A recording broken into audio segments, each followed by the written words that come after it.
Welcome everyone. আজকে আমি আপনাদের মাঝে টিকটকের আরেকটি আপডেট নিয়ে চলে আসছে। আপডেটটি হলো আপনাদের অ্যাকাউন্টটি ডিলিট না করে, আপনাদের টিকটক অ্যাকাউন্টটি ডিলিট না করে ডিঅ্যাক্টিভ করে রাখতে পারবেন। যেমন আপনার অ্যাকাউন্টটি কিন্তু আপনি ডিলিট করবেন না, কিন্তু সেই অ্যাকাউন্টে আপনার টিকটকে এসে কেউ যদি সার্চ দেয় সেই অ্যাকাউন্টকে খুঁজে পাবে না। আপনার অ্যাকাউন্টে টিকটকে থাকবে, কিন্তু সেই অ্যাকাউন্টটিতে কেউ এসএমএস দিতে পারবে না, কেউ ভিডিওতে কেউ কমেন্ট করতে পারবে না। এইভাবে টিকটক অ্যাকাউন্টটি ডিলিট না করে ডিএক্টিভ করে কিভাবে রাখবেন আজকে আমি এই ভিডিওতে দেখিয়ে দিব। চলুন তাহলে কথা না বেরিয়ে ভিডিওটি শুরু করি। প্রথমে আপনাদের ফোন থেকে গুগল প্লে স্টোরে চলে যাবেন। প্লে স্টোরে গিয়ে আপনাদের টিকটক অ্যাপটি যে আছে সেই টিকটক অ্যাপটি আপডেট করে নেবেন। আপডেট করে নেওয়ার পর টিকটক অ্যাপটিতে চলে যাবেন।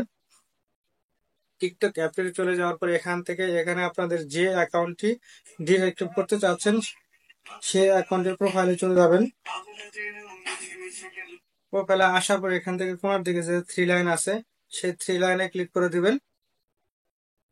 ক্লিক করে দেওয়ার পর এখান থেকে উপরের দিকে যে আবারও দেখতে পারবেন যে সেটিংস এর আইকন আছে, সেই সেটিংস এর আইকনে একটি ক্লিক করে দিবেন।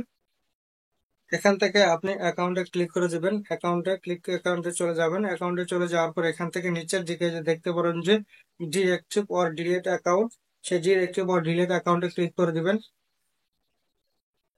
একটু সময় নেবে।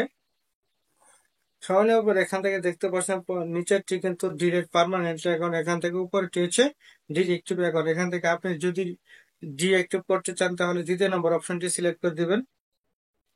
সিলেক্ট করে দেওয়ার পরে যে নিচের দিকে যেখানে দেখতে পাচ্ছেন যে ডিএক্টিভ, সেই ডিএক্টিভে ক্লিক করে দিবেন।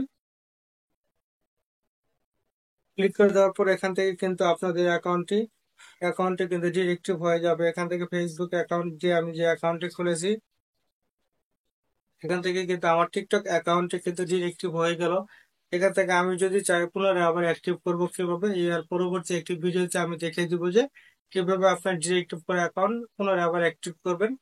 ধন্যবাদ সম্পূর্ণ ভিডিওটি দেখার জন্য। ভিডিওটি দেখে যদি আপনাদের ভালো লেগে থাকে এবং নতুন কিছু শিখতে পারেন তাহলে আমার ভিডিওতে একটি লাইক দিয়ে আমার চ্যানেলটি সাবস্ক্রাইব করে পাশে থাকবেন।